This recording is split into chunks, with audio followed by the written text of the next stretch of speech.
അപ്പോൾ പിള്ളേരൊക്കെ ഞങ്ങൾ സ്കൂളിലേക്ക് പറഞ്ഞു വെച്ചിട്ട് ഞാനും ഉണ്ണിയേട്ടനും കൂടിയിട്ട് പുറത്ത് സിറ്റി വരെ ഒന്ന് പോയിട്ട് കുറച്ച് സാധനങ്ങൾ മേടിക്കാൻ വേണ്ടിയിട്ടാണ് കേട്ടോ. അപ്പോൾ അതിന് വേണ്ടിയിട്ടൊരു കുഞ്ഞ് ഗെറ്റ് റെഡി വിത്ത് മീ ആണ് ചെയ്യാൻ പോകുന്നത്. സോ പറയണ്ടല്ലോ, മുടി കെട്ടി, പിന്നെ ഞാൻ മോയ്സ്ചറൈസർ ഇട്ടു, ദെൻ പൗഡർ ഇട്ടു, പിന്നെ ഞാൻ എന്ത് ചെയ്തു, പിന്നെ ഞാൻ പൊട്ട് കുത്തി, ദെൻ പുരുകം ജസ്റ്റ് ഒന്ന് ലൈൻ ചെയ്ത് വരച്ചു കൊടുത്തു.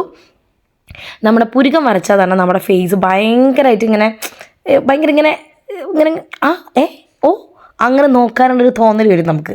എൻ്റെ മുഖത്തേക്ക് നിങ്ങൾ നോക്കുമെന്ന് എനിക്കറിയില്ല, പക്ഷേ ഞാൻ സാധാരണ നല്ല പുരുകനുള്ള പെൺപിള്ളേരൊക്കെ നല്ല പോലെ നോക്കാറുണ്ട് കേട്ടോ. എനിക്ക് ഭയങ്കര ഇഷ്ടമാണ് കട്ടിപ്പുരുകം നല്ല ലൈനിൽ ഇങ്ങനെ വരയ്ക്കുന്നത്.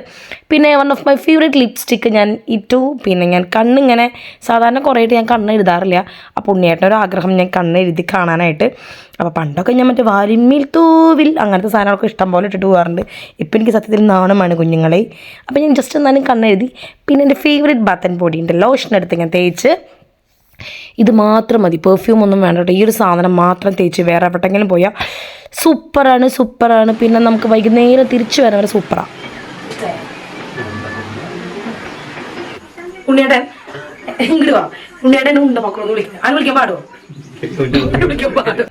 അപ്പോൾ ഇതാ ഇത്രയേ ഉള്ളൂ. ഇതാണ് എൻ്റെ മൊത്തത്തിലൊരു ഔട്ട്ഫിറ്റ്. ഒരു ബാഗ് ഇട്ടിട്ട് ഞാൻ പോവാണ്. അപ്പോൾ പോയിട്ട് വരാൻ. Tata bye, see U.